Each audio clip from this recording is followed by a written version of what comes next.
سورۃ العنکبوت کی آیت نمبر 38 کے اندر اللہ کریم نے آگے ذکر کیا ہے قوم عاد اور قوم سمود کا اکٹھا یکجا کر کے فرمایا وَعَادًا وَثَمُودَ وَقَدْ تَبَيَّنَ لَكُم مِّن مَّسَاكِنِهِمْ۔ قوم عاد اور قوم سمود، اب آپ جانتے ہوں گے قوم عاد سے مراد کون سی قوم ہے جی؟ حضرت ہود علیہ السلام کی قوم، حضرت، اور قوم سمود کون سی قوم ہے؟ حضرت صالح علیہ السلام کی قوم۔ قوم عاد وہ قوم ہے جو بڑے بھاری بھرکم جسموں کے مالک تھے، پتھروں کو چٹانوں کو تراش کے ان کے اندر اپنے مکانات بناتے تھے۔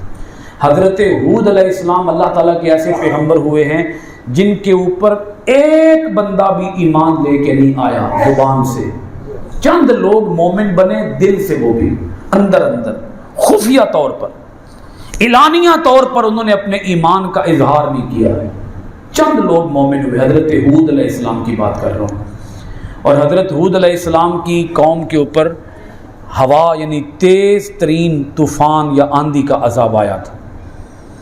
آگے ذکر ہے قوم سمود کا، حضرت صالح علیہ السلام کی قوم، اونٹنی انہوں نے فرمائش کی تھی نا، باہر آئے پہاڑی میں سے، تو اونٹنی باہر آئی، اس نے آ کے بچے کو جنم دیا، انہوں نے اس اونٹنی کی بے حرمتی کی، اس کی کونچیں کاٹ ڈالی، اس کی ٹانگیں کاٹ دی، تو اس جرم کے اندر ان پر ایک شدید قسم کی چنگھاڑ، ایک خوفناک آواز آئی، اور اس آواز کی وجہ سے سب کے سب مار دیے گئے۔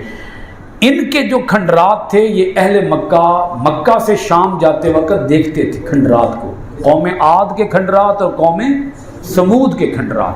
اللہ تعالیٰ پچھلی قوموں کا حوالہ دے کر بتا رہا ہے، اے مکہ والو دیکھ لو، قوم عاد کو جا کے دیکھو، ان کے گرے پڑے مکانوں کو دیکھو، قوم سمود کے گرے پڑے مکانوں کو جا کے دیکھو، ان کھنڈروں کو دیکھ کر یہ اندازہ لگا لو کہ اگر تم بھی رب کا حکم نہیں مانو گے تو تباہ و برباد کر دیے جاؤ گے۔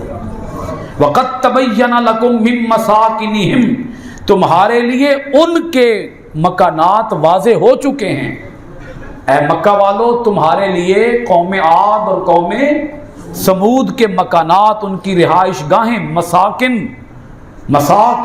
ان کے مساکن، ان کی رہائش گاہیں، تبین لکم، تمہارے لیے واضح ہو چکے ہیں۔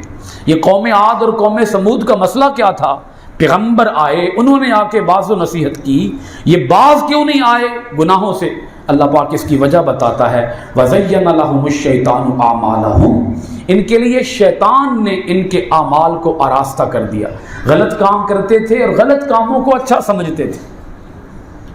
فَصَدَّهُمْ عَنِ السَّبِيلِ، شیطان نے انہیں سیدھی راہ سے روک دیا، وَكَانُوا مُسْتَبْصِرِينَ، حالانکہ وہ خود راہ دیکھنے والے تھے، خود سوچ بچار رکھنے والے تھے، سوجھ بوجھ والے تھے، مگر شیطان نے ان کی عقلوں کے اوپر کیا ڈال دیے؟ پردے۔ جب انسان گناہوں میں پڑ جاتا ہے نا، اور گناہوں میں ہی مصروف رہتا ہے، کبھی گناہ سے توبہ کرتا ہی نہیں ہے، تو گناہ کر کر کے پھر کیا ہوتا ہے؟ ذرا بولیے گا۔ آنکھوں کے اوپر پردہ آتا ہے، پھر حق دکھنے کے باوجود حق دکھائی نہیں دیتا، حق نظر آنے کے باوجود حق نظر نہیں آتا۔ اللہ تعالی ہماری عقلوں کو زندہ رکھے، ہماری بینائی کو زندہ رکھے، ہمارے دلوں کو زندہ رکھے، اور ہمیں اپنی بارگاہ سے توبہ مانگتے رہنے کی توفیق عطا فرمائے۔ پڑھتے رہا کریں، استغفر اللہ استغفر اللہ استغفر اللہ، وما علینا الا البلاغ۔